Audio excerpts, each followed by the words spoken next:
আসসালামু আলাইকুম প্রিয় আপু ভাইয়ারা, যে যেখানে আছো আশা করছি আল্লাহর অশেষ রহমতে ভালো আছো।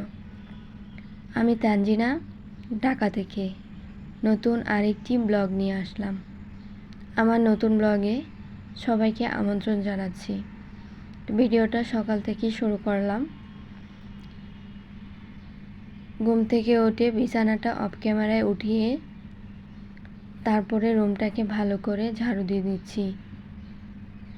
আজকে আমি আমার সুকেস খাট এগুলি একটু মুছে নিব, কারণ 2 দিন যাবৎ মোছামুছি করতেছি না, অনেক ধুলাবালি জমে গেছে, তাই ন্যাকড়াটা একটু ভিজিয়ে তারপরে মুছে নিচ্ছি।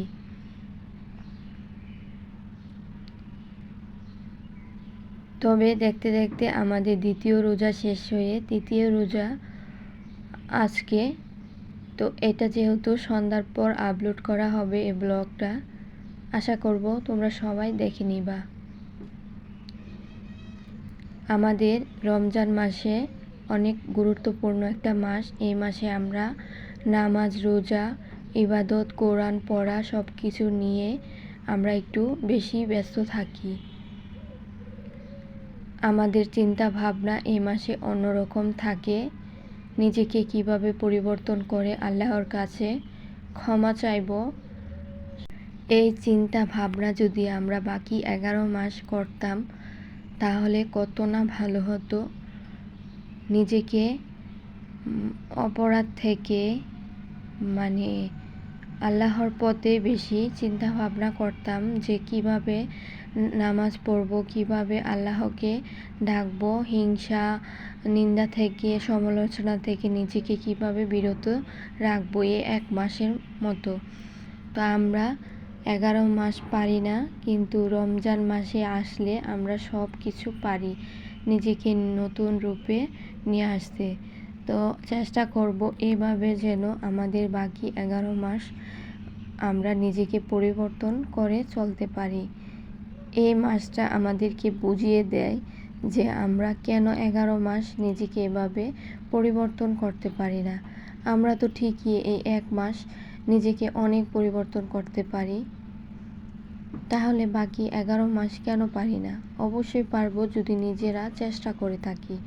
তো এদিকে দেখো, আমার অনেকগুলা কাপড় চোপড় জমে গেছে, সবগুলো আমি অফ ক্যামেরায় ধুয়ে নিব।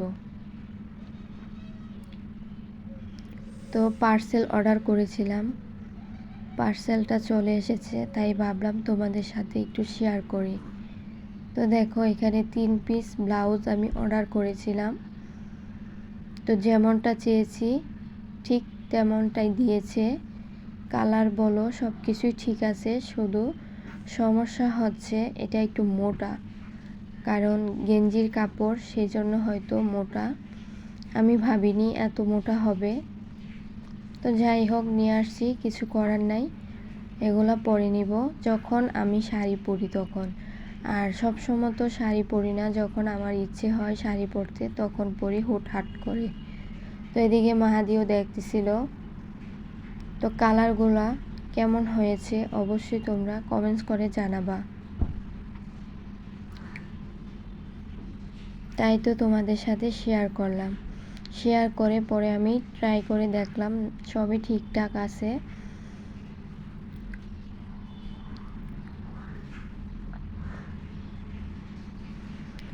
সব কিছু গুছিয়ে আমি এখানে সেহরির জন্য অল্প করে মাংস রান্না করব। তো মাংসটা ভেজে নিব, মাংসটা ভেজে আলুটাও ভাজি করে নিব, এভাবে রান্নাটা করব আজকে। তো আমি লাল লাল করে ভেজে নিয়েছি। তো যারা ভিডিওটা এই পর্যন্ত দেখে চলে এসেছো, একটা লাইক দাও নাই, লাইক দিয়ে দিও। সাবস্ক্রাইব, লাইক, কমেন্ট, শেয়ার করে ভিডিওটা দেখে পাশে থেকে যেও। আমি তোমাদের ছোট বোন, আর যারা এই কাজগুলো করে দিয়েছো তাদেরকে অসংখ্য ধন্যবাদ। নতুন যারা আমার ভিডিওটা দেখতেছো প্লিজ চ্যানেলটাকে সাবস্ক্রাইব করে পাশে থেকে যেও। এদিকে আমার আলু মাংস ভাজা শেষ, এখন পেঁয়াজ কুচি, টমেটো কুচি দিয়ে ভালো করে ভেজে নিব। আর অফ ক্যামেরায় মাংসটা কষিয়ে নিয়েছি। এখন মাংসটা দিয়ে ভালো করে কষিয়ে নেব কতক্ষণের জন্য। যত বেশি কষানো হয় রান্নাটাও কিন্তু ভালো ফ্লেভার আসে, খেতেও ভালো লাগে।